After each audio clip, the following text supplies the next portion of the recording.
Pengadilan Negeri Ambon terapkan e-court untuk tingkatkan efisiensi peradilan.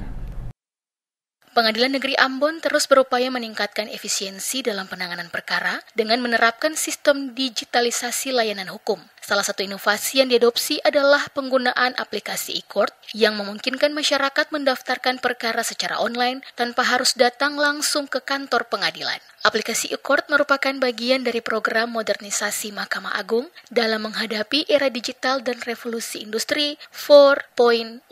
Humas Pengadilan Negeri Ambon, Didi Sahusilawani, menyatakan bahwa penerapan e-court sangat membantu masyarakat dalam proses administrasi hukum, mulai dari pendaftaran perkara hingga pemantauan jalannya sidang. Disebutkan, sejak pertama kali diluncurkan, e-court telah diterapkan di berbagai pengadilan, termasuk Pengadilan Negeri Ambon. Sistem ini lebih difokuskan pada perkara perdata, baik permohonan maupun gugatan, serta peradilan khusus niaga dan hubungan industrial. Dengan berbagai fitur yang ditawarkan, aplikasi e-court selaras dengan asas peradilan yang cepat, sederhana, dan berbiaya ringan. Proses penyelesaian perkara menjadi lebih efisien karena banyak tahapan administrasi dapat dilakukan secara elektronik, mengurangi ketergantungan pada dokumen fisik, serta menekan biaya operasional bagi para pihak yang berperkara. Selain menerapkan e-court, Pengadilan Negeri Ambon juga menjalin kerjasama dengan PT Pos Indonesia dalam pengolahan dokumen pemanggilan pihak yang terlibat dalam perkara. Langkah ini bertujuan untuk mempercepat proses peradilan dan mengurangi jumlah tunggakan perkara. Untuk saat ini kan kami sudah terbantu oleh sistem elektronisasi, ya. Sistem elektronisasi. Saya contohkan misalkan perkara perdata, ya. Jadi perkara perdata kalau dahulu itu kan para pihak datang ke kantor, ke PTSP kami menerima pendaftarannya secara manual.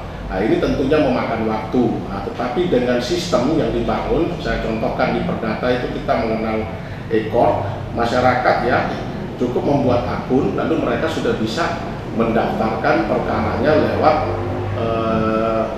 e-court ini. Nah, ini tentunya sangat efektif. Nah, yang kedua, saat ini panggilan juga sudah melalui kantor pos.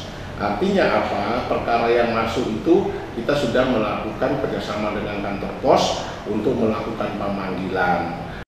Diketahui penggunaan e-court telah diterapkan di 4 lingkungan peradilan di bawah Mahkamah Agung Republik Indonesia, termasuk peradilan umum yang berada di bawah Direktorat Jenderal Badan Peradilan Umum. Diharapkan implementasi e-court dapat diperluas ke seluruh pengadilan negeri di Indonesia guna meningkatkan efisiensi administrasi peradilan dan mendukung visi Mahkamah Agung menjadi badan peradilan yang unggul pada tahun 2035.